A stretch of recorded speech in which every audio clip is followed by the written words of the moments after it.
বিসমিল্লাহির রহমানির রহিম। আসসালামু আলাইকুম।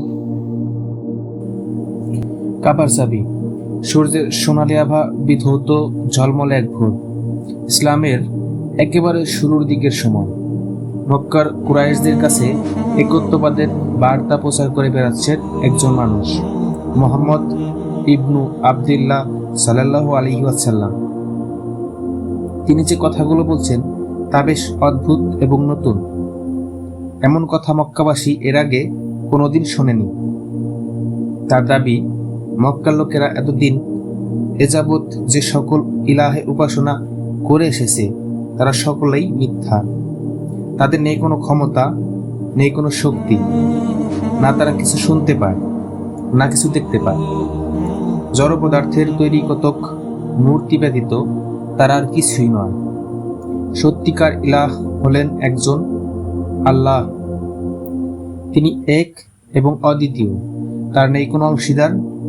তিনি অনন্ত, অদ্বিতীয়, অসীম। মুহাম্মদ সাল্লাল্লাহু আলাইহি ওয়াসাল্লামের প্রচারিত এই ধর্ম মক্কার লোকেদের কাছে যতই উদ্ভট আর অবান্তর মনে হোক, তাকে মিথ্যাবাদী বলে ছুঁড়ে ফেলে দিতে তাদেরকে অন্তত দুবার ভাবতে হচ্ছে। তাদের কাছে বিশ্বস্ততার এক পরম প্রতীক মুহাম্মদ সাল্লাল্লাহু আলাইহি ওয়াসাল্লাম। তারা তাকে কোনোদিন মিথ্যা কথা বলতে দেখেনি জুলুম কিংবা অবিচারে কখনো শরিক হতে, দেখেনি কারো আমানতের খেয়ানত করতে। তিনি ছিলেন অসহায়ের সহায়, দুর্বলের শক্তি, এক চমৎকার মানবিক গুণের পূর্ণ বিকাশ, যার মাঝে তাকে কিভাবে মিথ্যাবাদী সাব্যস্ত করা যায়। কিন্তু মাঝে মাঝে সত্যের চাইতে অহমিকা বড় হয়ে দাঁড়ায়। কখনো কখনো বংশীয় গৌরবের কাছে পদানত হয় বাস্তবতা। এখানেও তাই হলো। মক্কার লোকগুলো চরম ঘৃণা আর জিঘাংসা করে প্রত্যাখ্যান করল মুহাম্মদ সাল্লাল্লাহু আলাইহি ওয়াসাল্লামকে। তাদের মাঝে সৎ এবং সত্যের প্রতীক হয়ে থাকা মানুষটাকে একসময় মিথ্যুক উপাধি দিয়ে তারা অপদস্থ করে ছাড়ল। জাদুকর, গণক, কবি এবং উন্মাদ সহ হেন কোনো শব্দ বাদ যায়নি যা ব্যবহার করে তারা তাকে অপমান করেনি। পূর্বপুরুষদের ধর্মমত এবং আনিত বিশ্বাসে তারা এতটাই অন্ধ ছিল যে সম্মুখে উপস্থিত ঐশী আলোকে তারা বিভ্রম আর বিকৃতি ভেবে বাতিল করেছে। গা থেকে বংশীয় গৌরবের পোশাক খুলে সত্য ধর্মে অবগাহন করার সাহস তাদের ছিল না। তাদের দম্ভ আর অহমিকার চূড়োয় তারা অটল। তবে মেঘের আড়ালেও লুকিয়ে থাকে এক ফালি সূর্যরশ্মি। ঘন আধারের মাঝেও বিদ্যুৎ চমকায়। একটা জনপদের সবাই যে বিভ্রান্ত হয়ে পড়ে তা কিন্তু নয়। ফলে দেখা গেল মক্কার বংশীয় এবং নেতৃস্থানীয় লোকেরা মুহাম্মদ সাল্লাল্লাহু আলাইহি ওয়াসাল্লামকে ঘৃণা ভরে প্রত্যাখ্যান করলেও ওই জনপদের মজলুম, দরিদ্র আর অসহায় মানুষের তাকে গ্রহণ করতে শুরু করেছে। এই মানুষগুলোর সামনে ন্যায় নীতি আর সাম্যের এক মূর্তির প্রতীক হয়ে উঠছেন তিনি।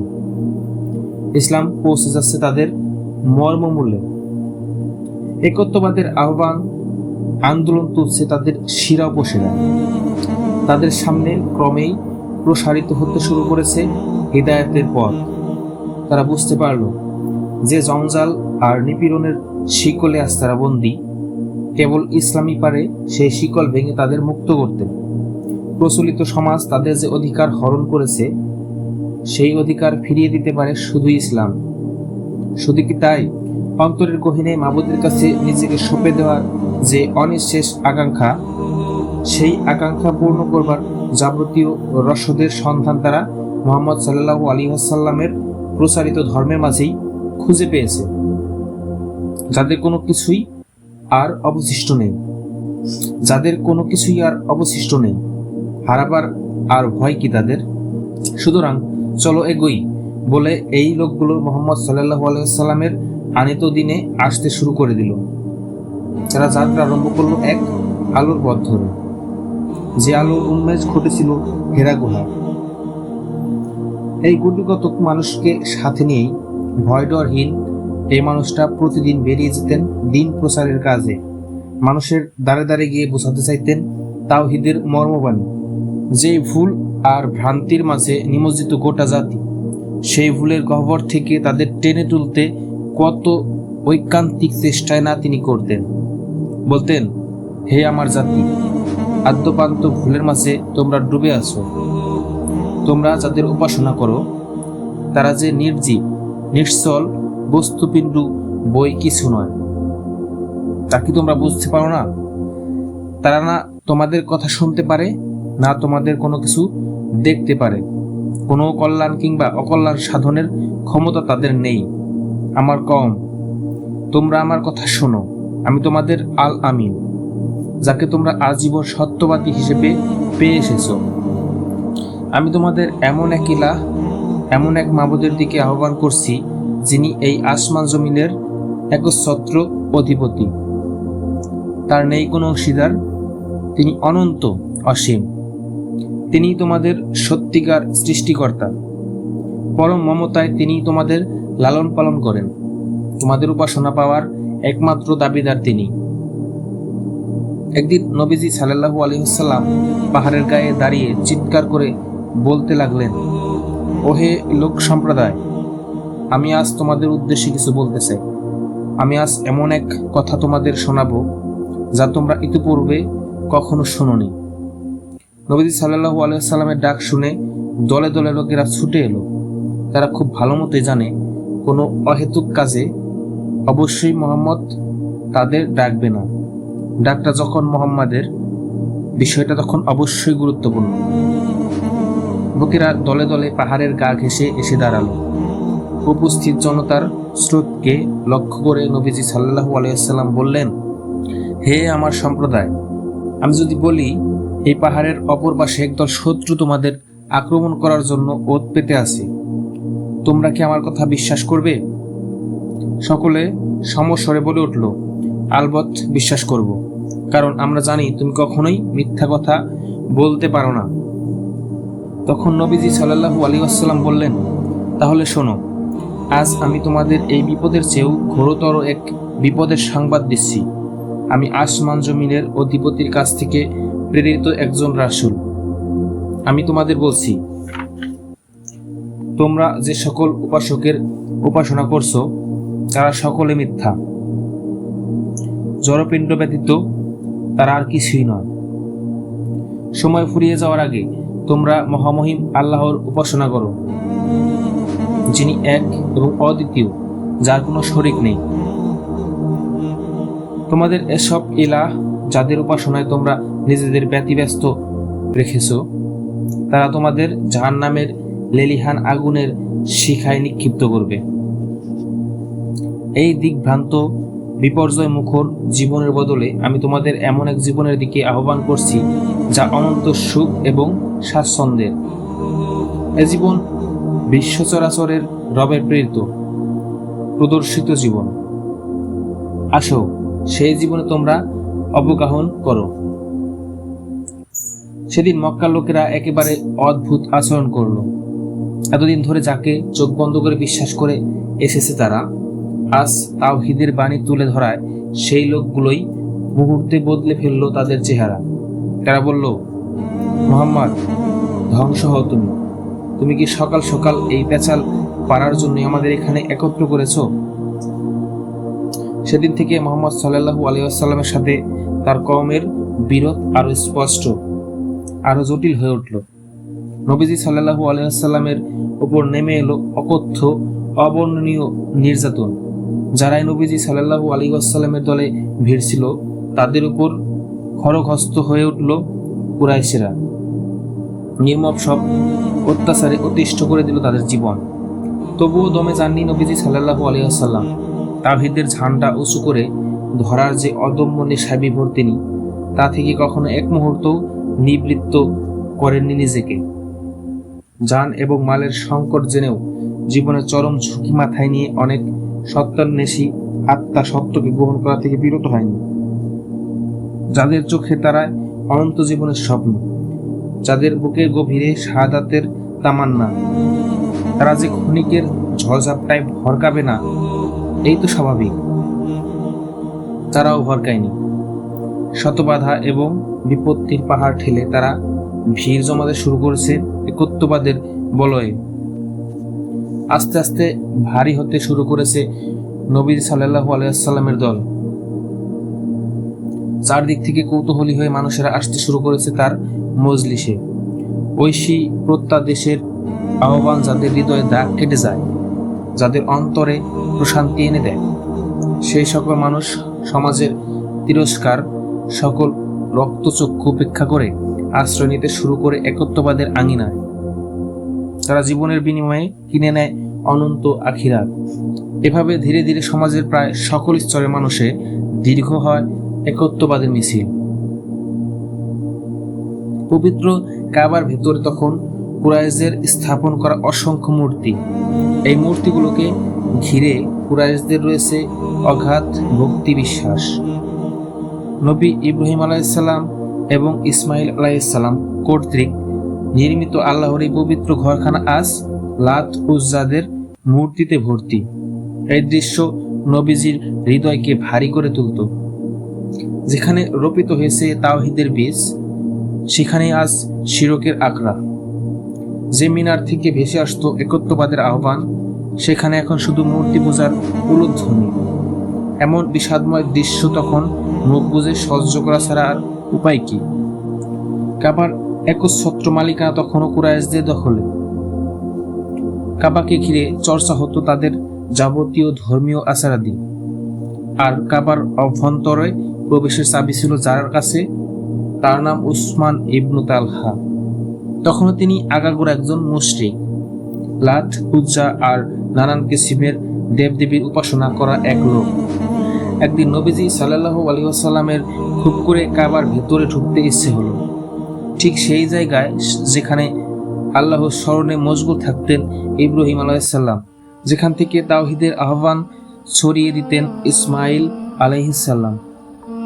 সেই কাবা যার আঙিনা জুড়ে ছড়িয়ে আছে আমাদের পিতা আদম আলাইহিসসালামের স্মৃতি। এক সকালে নবীজি কাবা চত্বরে এলেন। সেখানে উপস্থিত ছিল উসমান ইবনু তালহাও।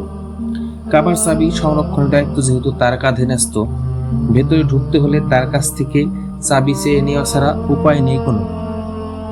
নবীজি উসমান ইবনু তালহার কাছে এসে তার চোখ রেখে বললেন, চাবিটা দিন, আমি ভেতরে ঢুকবো। নবীজির এমন দুঃসাহস দেখে রাগে ক্ষোভে উসমান ইবনু তালহার ফেটে পড়ার উপক্রম। চেহারায় তার ক্ষোভের আগুন দাউ দাউ করে জ্বলছে যেন। নবীজির দিকে তীর্যক দৃষ্টিতে তাকিয়ে তিনি বললেন, মুহাম্মদ, তুমি কি বললে? উসমান ইবনু তালহা যতখানি উদ্বিগ্ন আর অশান্ত, নবীজি সাল্লাল্লাহু আলাইহি ওয়াসাল্লাম ততোধিক শান্ত এবং মোলায়েম গলায় বললেন, আপনার হাতে থাকা কাবার চাবিটা দরকার ছিল। আমি একটু কাবার ভেতরে প্রবেশ করতে চাচ্ছি। চিন্তিত হওয়ার কারণ নেই, আপনার চাবি আপনার কাছে আমি অবশ্যই ফিরিয়ে দিয়ে যাব। নবীজি সাল্লাল্লাহু আলাইহি ওয়াসাল্লামের সততা এবং আমানতদারিতা সর্বত্র সুবিদিত।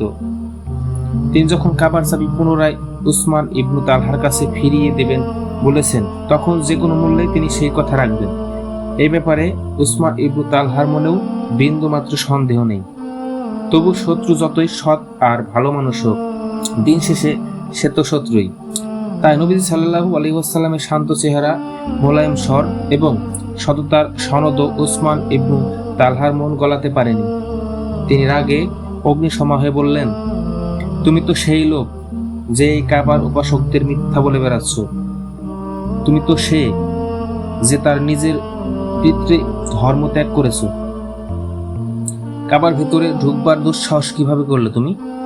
তুমি ভাবলে কি করে যে চাওয়া মাত্রই কাবার চাবি আমি তোমার হাতে পুরে দেব?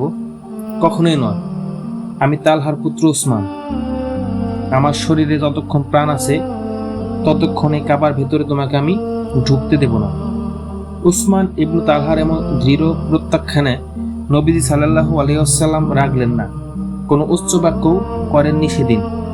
বেশ বিনীত এবং নম্র গলায় বললেন, ঠিক আছে, আজ আপনি আমায় কাবার ভেতরে ঢুকতে দিচ্ছেন না বলে আমার কোনো অভিযোগ নেই, আমি আপিত্তোষও করব না।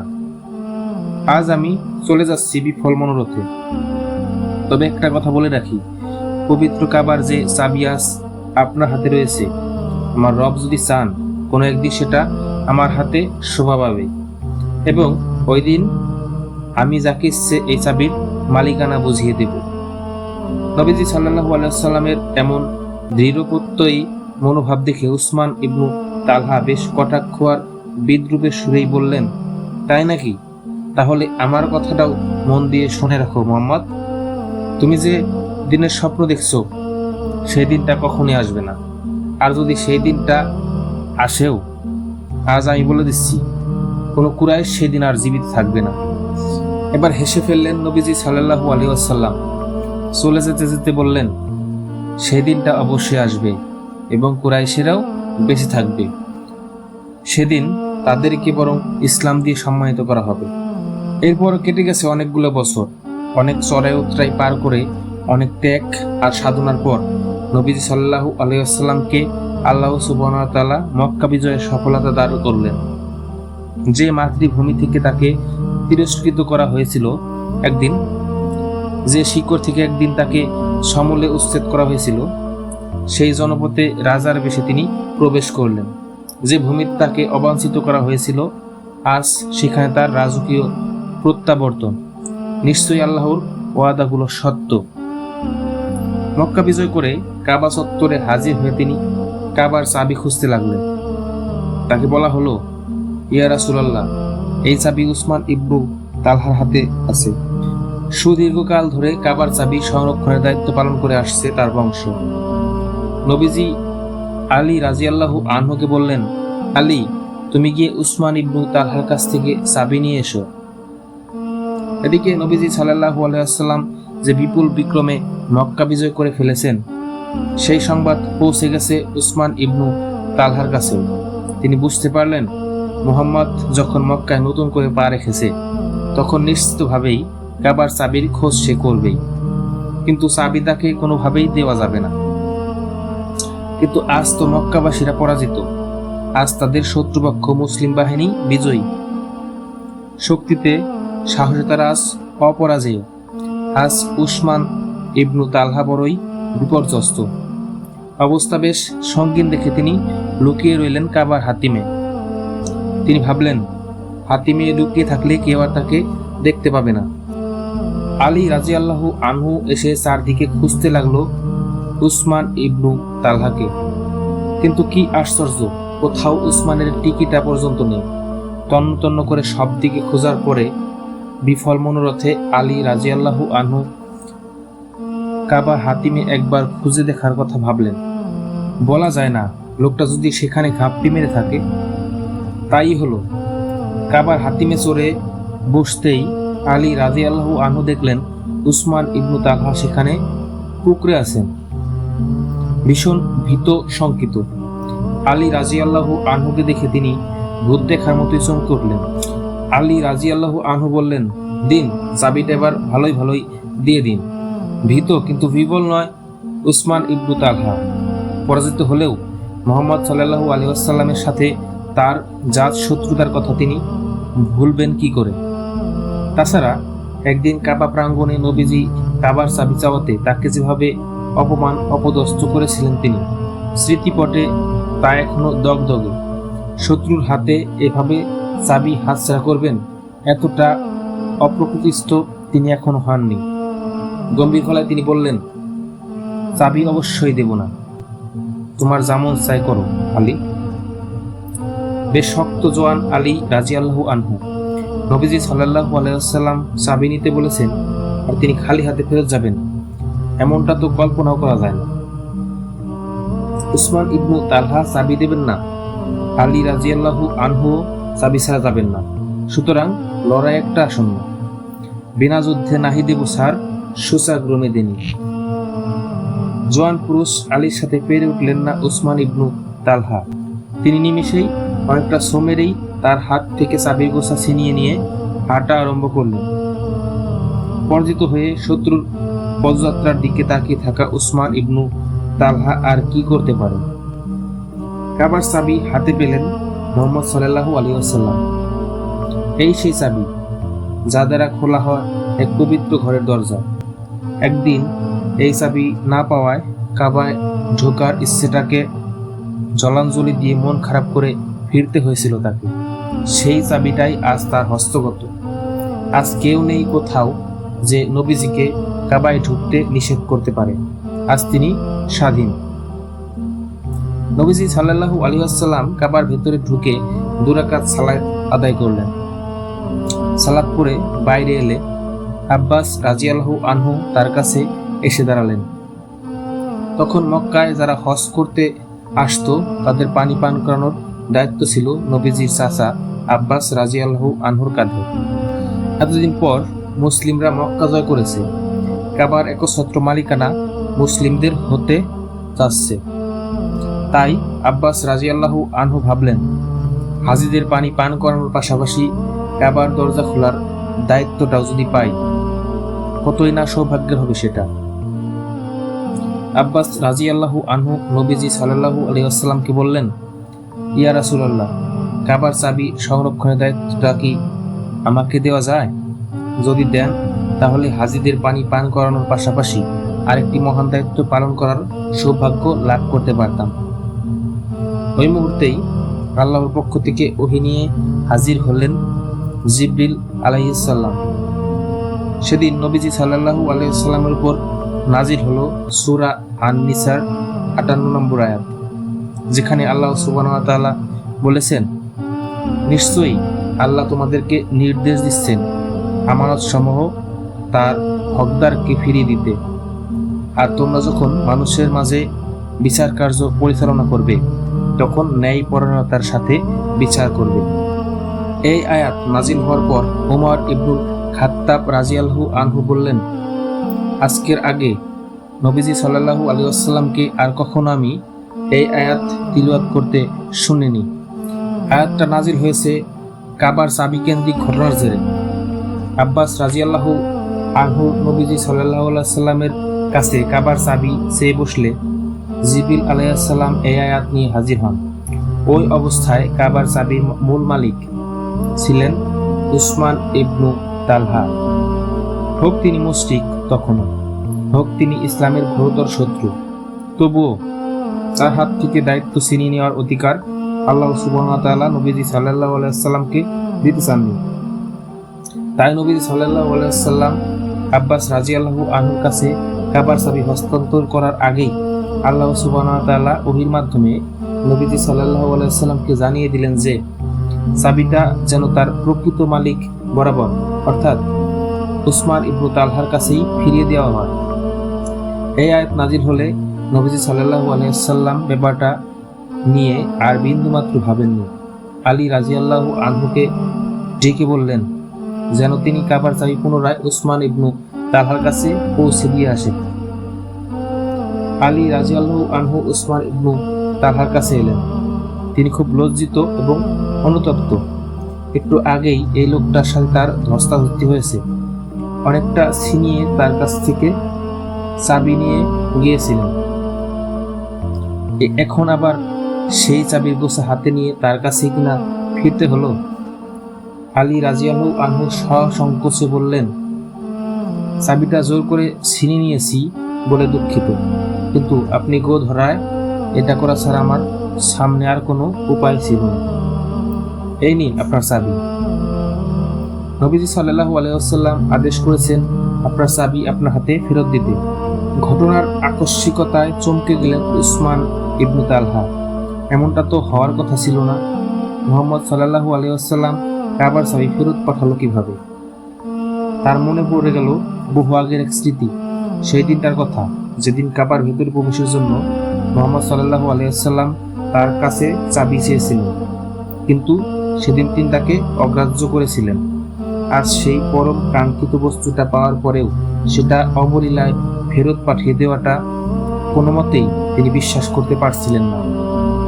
উসমান ইবনু তালহাকে বিভ্রান্ত বিচলিত দেখতে পেয়ে আলী রাদিয়াল্লাহু আনহু ঘটনার পরিপ্রেক্ষিতে নাজিল হওয়া আয়াতটি তিলাওয়াত করে শোনালেন।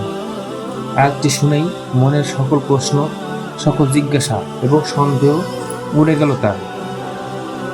তিনি ভাবলেন, অদৃশ্য এক সত্তার আদেশে এত পুরনো প্রতিশোধ গ্রহণের সুযোগ থাকা সত্ত্বেও যে নিজেকে নিবৃত্ত করতে পারে, পুরনো বেদনা ভুলে গিয়ে শত্রুর হাতে ফেরত পাঠাতে পারে পবিত্র কাবার চাবি, সে যে সত্যিকার অর্থেই মহান, আর তার ধর্মটাই যে সত্য, তা বুঝতে উসমান ইবনু তালহাকে আর বেগ পেতে হলো না।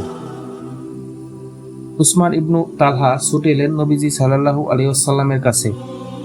সেই পুরনো শত্রুর সম্মুখে আজ তিনি দণ্ডায়মান, যাকে তিনি একদিন অপমান অপদস্থ করে কাবা চত্বর থেকে ফেরত পাঠিয়েছিলেন, একদিন যাকে তিনি প্রবল ঘৃণা আর জিঘাংসায় কাবার অভ্যন্তরে ঢুকতে দেননি। সেই শত্রুর কাছে আজ তার ছুটে আসা, যাকে ধর্মচ্যুত ভেবে একদিন তারা মাতৃভূমি ছাড়তে বাধ্য করেছিল, আজ সেই মানুষটার সামনে এসে অবনত চিত্তে দাঁড়িয়ে আছেন উসমান ইবনু তালহা। আজ তিনি নিরুত্তর, নিশ্চুপ। নবীজি সাল্লাল্লাহু আলাইহি ওয়াসাল্লাম উসমান ইবনু তালহার দিকে তাকালেন। তার চাহনিতে প্রতিশোধের কোনো চিহ্ন নেই, অতীতের অপমান নিবারণের কোনো দগদগে শিখার স্ফোরণও তাতে প্রকাশ পায়নি। ঘৃণার বদলে ঘৃণা নয়, জিঘাংসার বিপরীতে জিঘাংসা নয়, নবীজির চেহারা জুড়ে মায়া, ভালোবাসা এবং আন্তরিকতার এক অপূর্ব সম্মিলন। সেই ভালোবাসার গভীরতা টের পেলেন উসমান ইবনু তালহা। ভালোবাসার এমন টান তাকে ঝুঁকে পড়তে বাধ্য করল নবীজি সাল্লাল্লাহু আলাইহি ওয়াসাল্লামের দিকে। অশ্রু টলমল চোখে তিনি বললেন, ইয়া রাসূলুল্লাহ, আপনি আল্লাহর প্রেরিত রাসূল। আমি সাক্ষ্য দিচ্ছি যে আল্লাহ ছাড়া কোনো মাবুদ নেই, আর মুহাম্মদ সাল্লাল্লাহু আলাইহি ওয়াসাল্লাম তার বান্দা এবং রাসূল। একদিন তাচ্ছিল্য করে নবীজি সাল্লাল্লাহু আলাইহি ওয়াসাল্লামকে তাড়িয়ে দিয়েছিলেন তিনি। কেবল তাড়িয়ে দিয়েই ক্ষান্ত হননি। যদি কোনোদিন মুহাম্মদ সাল্লাল্লাহু আলাইহি ওয়াসাল্লামের বিজয় নিশ্চিত হয়, সেদিন মক্কার সকলে মিলে আত্মহুতি দেওয়ার কথাও মুখ ফুটে বলেছিলেন। এমন কঠিন হৃদয়ের মানুষটাও নবীজি সাল্লাল্লাহু আলাইহি ওয়াসাল্লামের কোমল আচরণের কাছে পরাজিত হলেন। ভালোবাসা পেতে হলে যে ভালোবাসা বিলাতে হয়। শত্রুকে বন্ধু বানাবার সামান্য সুযোগও যদি আমাদের সামনে থাকে, আমাদের উচিত সেটা কাজে লাগানো। যদি একটা পথ ভোলা দিকভ্রান্ত আত্মাকে ফিরিয়ে আনা যায় হিদায়াতের পথে, সেটা হবে আমাদের জীবনের অন্যতম পাওনা। মানুষ ভুল করে, কিন্তু ভুলটাকে ভুল দিয়ে নয়, সেটাকে সংশোধন করতে হয় ভালোবাসা দিয়ে। আমাদের সাথে কেউ যদি অন্যায় বিচার করে, তাকে ক্ষমা করে দেওয়ার সুযোগ যদি থাকে, যদি তাকে ক্ষমা করে দিলে আমার তেমন কোনো ক্ষতি না হয়, তাহলে আমাদের উচিত তাকে ক্ষমা করে দেওয়া। নবী জীবন মোটা দাগে আমাদের এটাই শিখিয়ে দেয়। মাওলানা তারিক জামিল হাফিজুল্লাহ দারুণ বলেছেন, ঘৃণা তো ছড়িয়ে আছে, চলো আমরা ভালোবাসা ছড়াই। ভিডিওটি এই পর্যন্তই। ভিডিওটি ভালো লাগলে এবং পরবর্তী ভিডিও পেতে সাবস্ক্রাইব করে পাশে থাকবেন। ধন্যবাদ। আল্লাহ হাফেজ।